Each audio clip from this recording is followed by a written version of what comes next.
কিন্তু returning officer ওনার মনোনয়নটা অন্যায়ভাবে বাতিল খারিজ করেছেন। সেটার বিরুদ্ধে আমরা আজকে আপিল করেছি। আপিলে হিয়ারিংয়ে আমরা বলেছি যে উনি যেই কৃষি ব্যাংকে চাকুরি করতেন সেই চাকুরিটা উনি টার্মিনেট করে এসেছেন, উনি ওখান থেকে রিজাইন দেননি বা উনি ওই সার্ভিস থেকে রিটায়ারও করেননি। ওনাকে ওখান থেকে ডিসচার্জ করা হয়নি, ডিসমিস করা হয়নি, ডিসলভ করা হয়নি, কম্পালসারি রিটায়ারমেন্ট দেওয়া হয়নি। আরপিওতে 5টা ডিসকোয়ালিফিকেশান আছে একজন মেম্বারের জন্য। তো ওই 5টা ডিসকোয়ালিফিকেশনের কোনোটাই ওনার জন্য প্রযোজ্য না।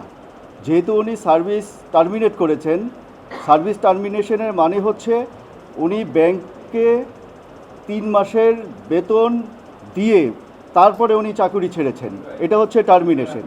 এটাকে রেজিগনেশন বলা যাবে না, এটা রেজিগনেশন না। যদি উনি রেজিগনেশন দিতেন তাহলে উনি ওই টাকাটা পরিশোধ করতেন না। যেহেতু উনি টাকাটা পরিশোধ করে চাকরিটা ছেড়েছেন, সুতরাং এটা হচ্ছে টার্মিনেশন অফ সার্ভিস, এবং টার্মিনেশন অফ সার্ভিস কোনো ডিসকোয়ালিফিকেশন না। সুতরাং ওনার নমিনেশন পেপারটা অ্যাকসেপ্ট করবার জন্য আমরা ইলেকশন কমিশনে আপিলে আর্গুমেন্ট করেছি। ইলেকশন কমিশন শুনানি করেছেন।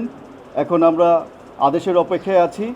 এই আদেশ যদি আমাদের পক্ষে আসে তাহলে ভালো, আর না হলে আমরা যদি বিপক্ষে যাই তাহলে হাইকোর্টে রিট পিটিশন ফাইল করবো ইনশাল্লাহ। আমার যে মনোনয়নপত্র বাতিলের যে আদেশ, সেটার বিরুদ্ধে গতকাল আমি আপিল করেছিলাম এবং আজকে সেটার শুনানি ছিল।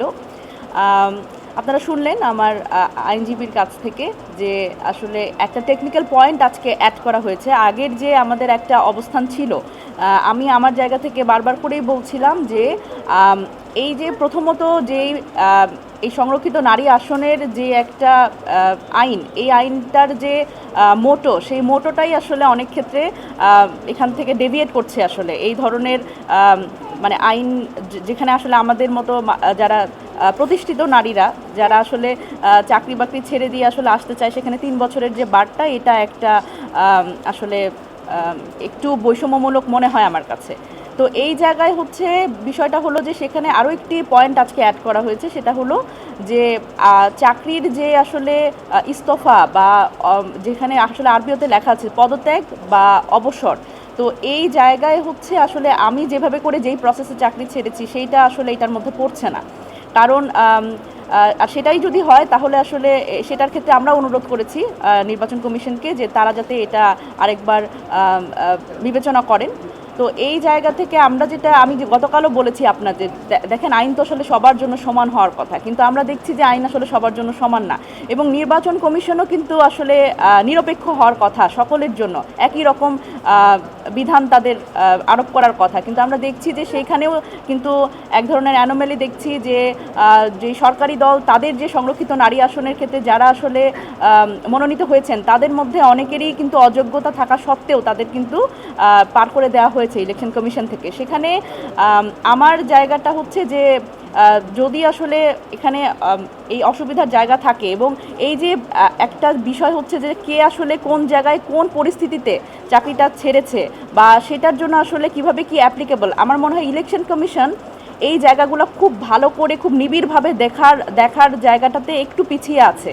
তো সেটা আমি জানি না আজকে যেই রায়টা আসবে, যে আদেশটাই আসবে, সেটা যদি আমার পক্ষে আসে, মানে সেটা যদি পজিটিভ হয় তাহলে তো ভালো, আর যদি নেগেটিভ হয় তাহলে আমরা হাইকোর্টে এটার জন্য রিচ করব ইনশাল্লাহ। এবং আমি আশাবাদী যে এখান থেকেই হয়তো আমরা একটা পজিটিভ রেজাল্ট পাবো।